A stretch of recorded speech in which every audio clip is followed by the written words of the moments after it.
Welcome to the library's introduction tutorial to evaluating Internet sources.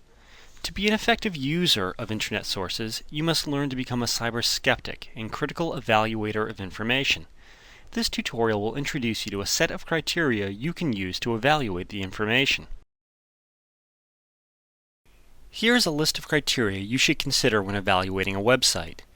These criteria will help you identify websites that are appropriate for your research question. This tutorial will cover each criterion in detail over the next few slides. The publisher is the organization responsible for producing a website. When identifying a publisher, you will want to look at the URL. You will find what is called an upper-level domain, for instance something like .edu or .gov. It will often give you a good idea about the type of organization that is responsible for the page. Be careful, however. Some upper-level domains, such as .org, .net, and .com, are open to all users. Therefore, a .org does not necessarily mean the website is a nonprofit organization. You will need to find more information about the publisher. To do so, look for an About page. On some websites, you may need to visit the home page to find this information. As you see in this example, About pages will often describe the organization and its mission. This is important information when evaluating a publisher's qualifications, potential bias, and interest in the topic.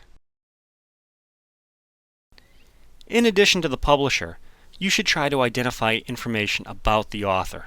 This information may be located in several places on a page, including at the beginning and at the end of the page. Remember that information about the publisher and author tells you quite a bit about the site's credibility and its appropriateness to your research. If you can't identify the publisher or author, then typically you should not use the information.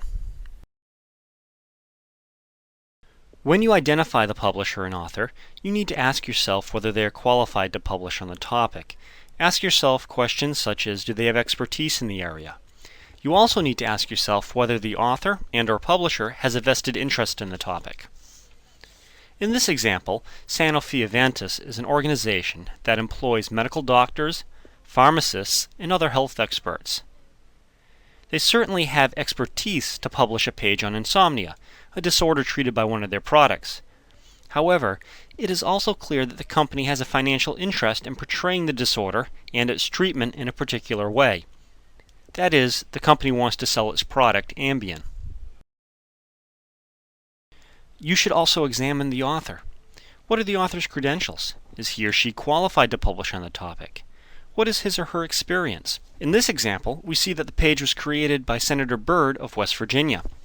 Senator Byrd is describing his recommendations for an energy solution.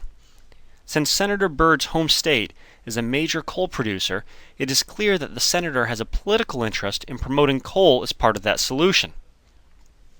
It is important to note that just because Senator Byrd and Sanofi-Aventis have vested interests in their topics, it does not mean that their websites provide incorrect information. However, you need to be aware of their potential bias and be sure to use additional, reputable sources of information to corroborate the information you find on their sites. A website must be evaluated within the context of your research question. This page is from the Department of Health and Human Services. For many topics, such as researching Medicare eligibility, this website would be a credible source of information. But what if we are researching the proposed cost of a new Medicare program? This question was answered in 2003 when the federal government intentionally underestimated the cost of the new Medicare drug program in order to win congressional approval.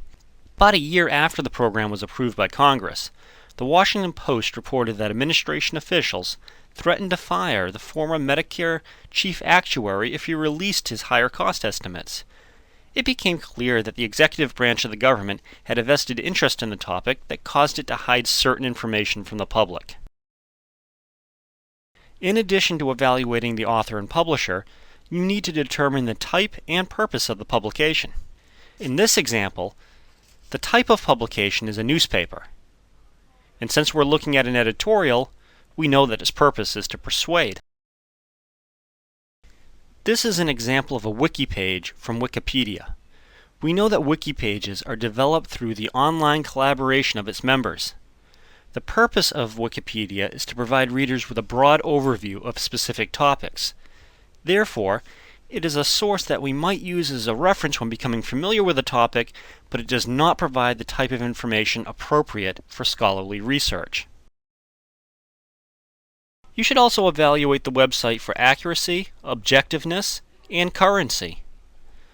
When evaluating for accuracy, look for things like spelling errors and whether the site's information is consistent with what you know to be true. If you have any doubt about the accuracy of the information, you should verify it by using other credible sources. Also, some sites, such as many interest groups and associations, have a bias even if they try to appear objective and informational. This means you need to critically evaluate information and try to identify the author or publisher's bias and agenda. Finally, you need to ask yourself if currency is important to your topic. For instance, having the most up-to-date information is critical when researching psychological treatments for a specific disorder, but would likely be less important when researching a literary or historical topic.